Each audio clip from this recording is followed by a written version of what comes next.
സംസ്ഥാനത്ത് ഇന്നും അതിശക്തമായ മഴ തുടരുമെന്നാണ് കേന്ദ്ര കാലാവസ്ഥാ വകുപ്പ് മുന്നറിയിപ്പ് നൽകുന്നത്. 7 ജില്ലകളിലാണ് ഇന്ന് ഓറഞ്ച് അലർട്ട് ഉള്ളത്. വടക്കൻ കേരളത്തിലും മധ്യ കേരളത്തിലും തീവ്ര മഴയ്ക്കാണ് സാധ്യത. അപകട സാധ്യത മുൻനിർത്തി കേരള തീരത്ത് മത്സ്യബന്ധനത്തിന് വിലക്ക് ഏർപ്പെടുത്തിയിട്ടുണ്ട്. കടലിൽ കാണാതായവർക്കായുള്ള തിരച്ചിൽ ഇന്നും തുടരും. സംഘത്തിൽ മത്സ്യത്തൊഴിലാളികളെയും ഉൾപ്പെടുത്തും. 8 ജില്ലകളിലെ വിദ്യാഭ്യാസ സ്ഥാപനങ്ങൾക്ക് ഇന്ന് അവധിയും പ്രഖ്യാപിച്ചിട്ടുണ്ട്.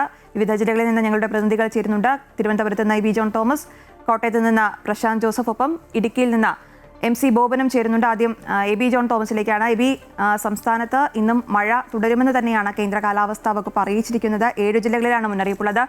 7 ജില്ലകളിൽ അവധിയും നൽകിയിട്ടുണ്ട്. ഒപ്പം തന്നെ അപകട സാധ്യത മുൻനിർത്തി മത്സ്യബന്ധനത്തിനൊക്കെ വിലക്ക് ഏർപ്പെടുത്തിയിട്ടുണ്ട്. ഒപ്പം തന്നെ ഈ കാണാതായവർക്കായുള്ള തിരച്ചിലും തുടരുകയാണല്ലോ. എന്തൊക്കെയാണ് നൽകാൻ കഴിയുന്ന വിശദാംശങ്ങൾ? അശ്വതി, 5 ദിവസത്തേക്കുള്ള മഴ മുന്നറിയിപ്പാണ് വന്നിരുന്നത്. അതിൽ ഇന്നലെയും ഇന്നുമായിട്ടാണ് ശക്തമായിട്ടുള്ള മഴയ്ക്കുള്ള സാധ്യത കണക്കാക്കി അലർട്ടുകൾ പ്രഖ്യാപിച്ചിരിക്കുന്നത്. വരുന്ന ദിവസങ്ങളിൽ പക്ഷേ അലർട്ടുകളൊന്നും തന്നെ പ്രഖ്യാപിച്ചിട്ടില്ല.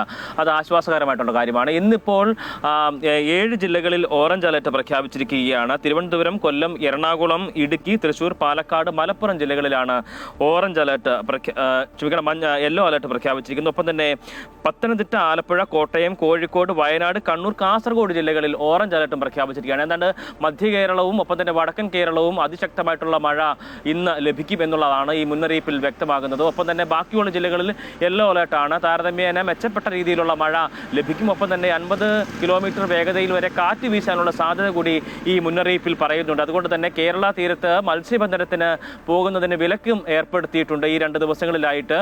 വരുന്ന ദിവസങ്ങളിൽ പക്ഷേ മഴയുടെ ശക്തി കുറയുമെന്ന് തന്നെയാണ് കാലാവസ്ഥാ നിരീക്ഷണ കേന്ദ്രത്തിന്റെ അറിയിപ്പ് നോക്കുമ്പോൾ നമുക്ക് മനസ്സിലാകുന്ന ഒരു കാര്യമെന്ന് പറയുന്നത്. ഒപ്പം തന്നെ പ്രധാനപ്പെട്ട വിഷയമെന്ന് പറയുന്നത് ഈ കടലിൽ കാണാതായിട്ടുള്ള മത്സ്യത്തൊഴിലാളികൾക്ക് വേണ്ടിയിട്ടുള്ള തെരച്ചിൽ തന്നെയാണ്. അത് ഇന്ന് രാവിലെ 5:30 കൂടി തന്നെ തെരച്ചിൽ ആരംഭിച്ചിട്ടുണ്ട്. ഇന്നലെയൊക്കെ നമ്മൾ വലിയ രീതിയിലുള്ള പ്രതിഷേധങ്ങളൊക്കെ തന്നെ മുതലപ്പുഴയിൽ ഉൾപ്പെടെ കണ്ടിരുന്നു. അവിടെ റോഡ് ഉപരോധിച്ചുകൊണ്ട് തന്നെ ഒരു വലിയ സമരത്തിലേക്ക് തന്നെ പ്രദേശവാസികളും ഈ കടലിൽ കാണാതായ ഷിജിൻ്റെ കുടുംബവും ഒക്കെ തന്നെ സമരത്തിലേക്ക് വരുന്ന ഒരു സാഹചര്യം ഉണ്ടായിരുന്നു. ഒടുവിൽ മന്ത്രി വരെ അവിടെ എത്തേണ്ട ഒരു സാഹചര്യമുണ്ട്. എന്തായാലും മന്ത്രി ഇന്നും അവിടേക്ക് എത്തുമെന്നതാണ് അദ്ദേഹം പറഞ്ഞിരിക്കുന്നത്. ഇതിനൊരു തീർപ്പാകുന്നത് വരെ താൻ അവിടെ തന്നെ ഉണ്ടാകുമെന്നുള്ളൊരു വാഗ്ദാനം ഇന്നലെ മന്ത്രിയുടെ ഭാഗത്തുനിന്നും ഉണ്ടായിരുന്നു. മന്ത്രി CP ജോൺ അവിടെ ഇന്ന് എത്തും എന്നുള്ളതാണ് നമുക്ക് ഇപ്പോൾ അറിയാൻ കഴിയുന്ന കാര്യം. എന്തായാലും രാവിലെ 5:00 കൂടി തന്നെ തെരച്ചിൽ ആരംഭിച്ചിട്ടുണ്ട്. ഒപ്പം തന്നെ വിഴിഞ്ഞത്ത് നിന്നും കാണാതായിട്ടുള്ള ജോണിന് വേണ്ടിയിട്ടുള്ള തെരച്ചിലും ഇന്ന് ആരംഭിച്ചിരിക്കുകയാണ്. ഈ തെരച്ചിലിൽ മത്സ്യത്തൊഴിലാളികളെ കൂടി ഉൾപ്പെടുത്തിയിട്ടുണ്ട് എന്നുള്ളതാണ് പ്രധാനപ്പെട്ട മറ്റൊരു കാര്യം എന്ന് പറയുന്നത്. കാരണം നേരത്തെ ഈ ഫിഷറീസിന്റെ ഉൾപ്പെടെയുള്ള ആളുകൾ അവിടേക്ക് പോകുന്ന ഘട്ടത്തിൽ വളരെ വേഗം പോയി തിരിച്ചു വന്നു. കടലിൽ പ്രക്ഷുബ്ധമാകുന്ന ഒരു സാഹചര്യം ഉണ്ടായതുകൊണ്ട് തന്നെ അവിടേക്ക് എത്താൻ കഴിയാത്ത നിലയുണ്ടായിരുന്നു. തുടങ്ങിയിട്ടുള്ള വലിയ രീതിയിലുള്ള പ്രതിസന്ധികളൊക്കെ തന്നെയും ഉണ്ടായിരുന്നു.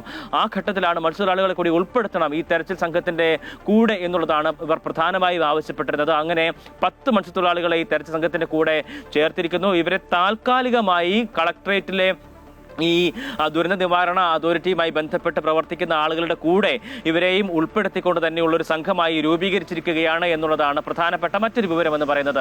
അങ്ങനെ തെരച്ചിൽ തുടരുന്നു. എന്തായാലും ഇന്നത്തെ ഈ കനത്ത മഴയുടെ പശ്ചാത്തലത്തിൽ വിവിധ ജില്ലകൾക്ക് അവധി പ്രഖ്യാപിച്ചിട്ടുണ്ട്. ഏതാണ്ട് 8ഓളം ജില്ലകൾക്കാണ് ഇന്ന് അവധി വന്നിരിക്കുന്നത്. കാസർഗോഡ്, കണ്ണൂർ, വയനാട്, കോഴിക്കോട്, തൃശൂർ, കോട്ടയം, പത്തനംതിട്ട, ആലപ്പുഴ ജില്ലകൾക്കാണ് വിദ്യാഭ്യാസ സ്ഥാപനങ്ങൾക്ക് അവധി നൽകിയിരിക്കുന്നത്. വയനാട് ജില്ലയിൽ പക്ഷേ ബാക്കിയുള്ളിടത്തെല്ലാം പൂർണ്ണമായും അവധിയാകുമ്പോൾ വയനാട് ജില്ലയിൽ സ്പെഷ്യൽ ക്ലാസുകൾ ഉൾപ്പെടെയുള്ള കാര്യങ്ങൾക്ക് മാത്രമാണ് അവധി പ്രഖ്യാപിച്ചിരിക്കുന്നത് എന്നുള്ളതും എടുത്തു പറയേണ്ട ഒരു കാര്യമാണ്. എന്തായാലും വരുന്ന ദിവസങ്ങളിൽ മഴ മുന്നറിയിപ്പുകളൊന്നും തന്നെ ഇല്ല എന്നത് ആശ്വാസകരമായിട്ടുള്ള കാര്യമാണ്. മഴ മാറിയെന്ന് മാത്രമേ ഉള്ളൂ. പക്ഷേ മഴയുടെ ശേഷമുള്ള മഴയുടെ ദുരന്തങ്ങൾ ഇപ്പോഴും തുടരുകയാണ്. അശ്വതി.